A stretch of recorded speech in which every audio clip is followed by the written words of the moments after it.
لائیں کہیں کہ ہمارا رب اللہ ہے، پھر اس پر جم جائیں۔ ان پر فرشتوں کا نزول ہوتا ہے، نہ کوئی غم کرو نہ خوف، خوشیاں مناؤ جنت کی جس کا تم سے وعدہ کیا گیا تھا۔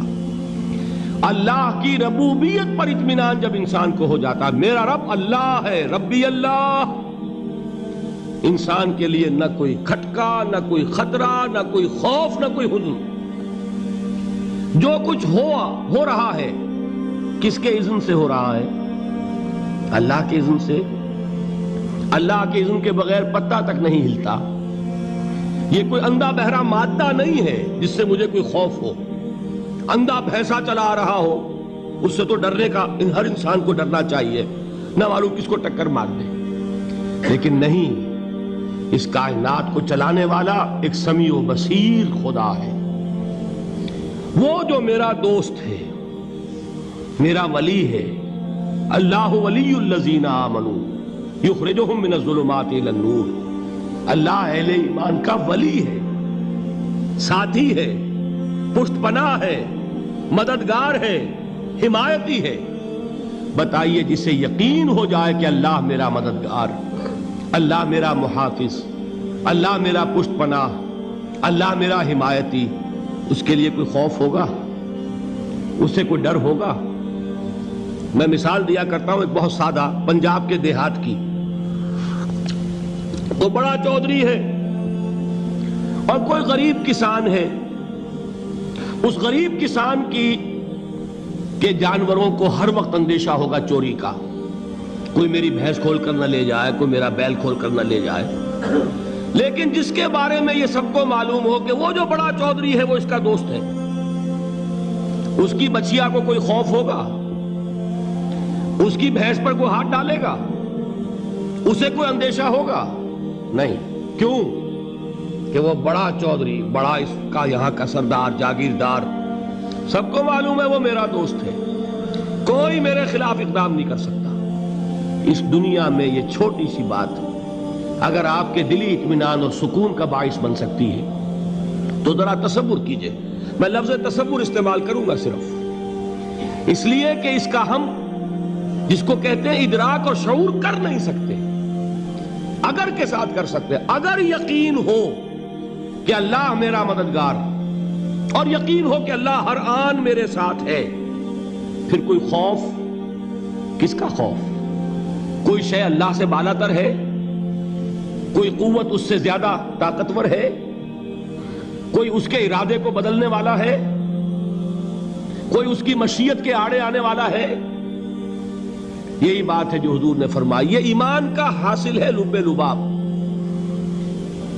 کہ دیکھو اچھی طرح اس بات کو ذہن نشین کر لو، اگر تمام انسان مل کر تمہیں کوئی نقصان پہنچانا چاہے نہیں پہنچا سکتے مگر جو کچھ اللہ نے لکھ دیا ہو، اور تمام انسان مل کر تمہیں کوئی نفع پہنچانا چاہے نہیں پہنچا سکتے مگر وہ شے جو اللہ نے طے کر دی۔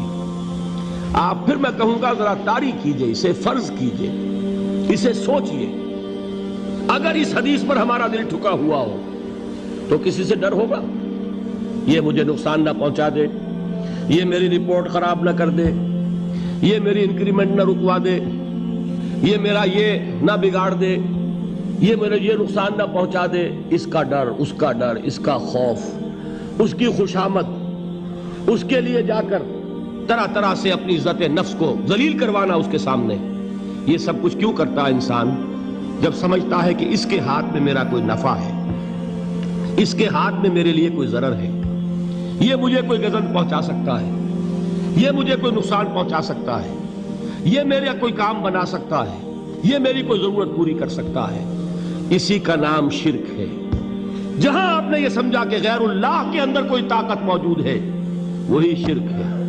بتوں سے تجھ کو امیدیں، خدا سے نومیدی، مجھے بتا تو صحیح اور کافری کیا ہے؟ شرک تو یہ ہے جس پر بھی تمہیں یہ خیال ہے، کلمہ ہے یہ کلمہ سوم، لا حول ولا قوت الا باللہ، ذرا اس پر دل کو کبھی اگر آپ تصور کریں، پھر فرض کریں، دل ٹھک جائے اس پر، کوئی طاقت نہیں۔ یہی بات تھی جو شیخ عبد القادر جیلانی رحمۃ اللہ علیہ نے اپنی وصیت میں اپنے بچے سے کہی. 11ویں دینے والے ہیں، لیکن حضرت شیخ عبد القادر جیلانی کی وصیت اور تعلیمات کو کتنے لوگ ہیں جو جانتے ہو؟ یہ جن مقامات تک پہنچے ہیں وہ کس چیز کی بدولت پہنچے ہیں؟ انہوں نے جو پیغام دیا وہ کیا تھا؟ اے میرے بچے، جس طریقے سے قرآن مجید میں حضرت لقمان کی نصیحتیں جو ہے نقل کر دی گئی ہیں، میں یہ عرض کروں گا بالفرض اگر قرآن حضرت عبد القادر جیلانی کے بعد نازل ہوا ہوتا تو شیخ عبد القادر کی یہ نصیحتیں بھی قرآن میں درج ہوتی. اتنی اونچی نصیحتیں ہیں. اے میرے بچے، اس حقیقت کو ذہن نشین کر لے، لا فاعل فی الحقیقت ولا مؤثر الا اللہ. اس کائنات میں نہ کوئی فاعل حقیقی ہے نہ مؤثر حقیقی ہے سوائے اللہ کے. کسی شے میں کوئی تاثیر نہیں اگر اللہ نہ چاہے. آگ جلا نہیں سکتی اگر اللہ نہ چاہے.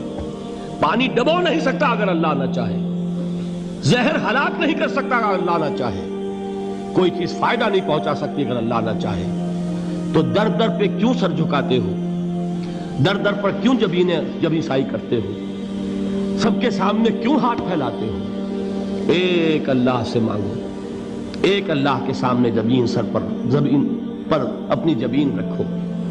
لا فاعل فی الحقیقت ولا مؤثر الا اللہ.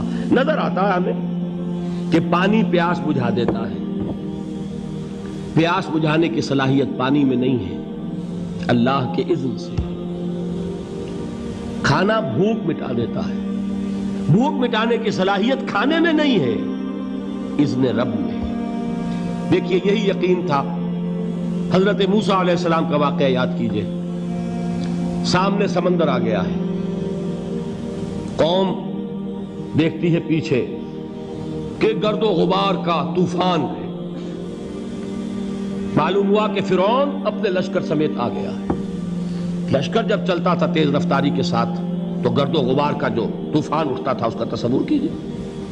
اور لمحہ بلمحہ وہ قریب آ رہا ہے. پوری قوم نے کیا کہا؟ اے موسیٰ انا لمدرکون، اے موسیٰ ہم کو پکڑے گئے. قرآن مجید نے تو یہاں وہ باتیں نہیں لکھی ہے، لیکن تورات میں یہ درج ہے کہ بنی اسرائیل جھگڑنے لگے، دست و گریبان ہو گئے موسیٰ کے ساتھ. موسیٰ ہمیں یہاں مروایا لا کر، اس سے تو ہم ہی بہتر تھے. وہاں کھانے کو ملتا تھا، زندگی تو تھی، بیگار ہم کر رہے تھے، موت تو نہیں تھی. اب جو کچھ ہوگا اس کا تصور کرو، جس طریقے سے ہمارے ٹکڑے اڑائے جائیں گے. تو لڑ رہے ہیں حضرت موسیٰ علیہ السلام سے. یہ تورات کی تفصیل ہے. قرآن میں صرف اتنا آیا ہے، پریشان ہو کر انہوں نے کہا انا لمدرکون، موسیٰ ہم تو پکڑے گئے. اس وقت موسیٰ کا جواب کیا ہے؟ کلا ان معی ربی سیہدین. نہیں، میرے ساتھ میرا رب ہے، وہ راستہ دے گا. بتائیے کہاں راستہ نظر آ رہا ہے؟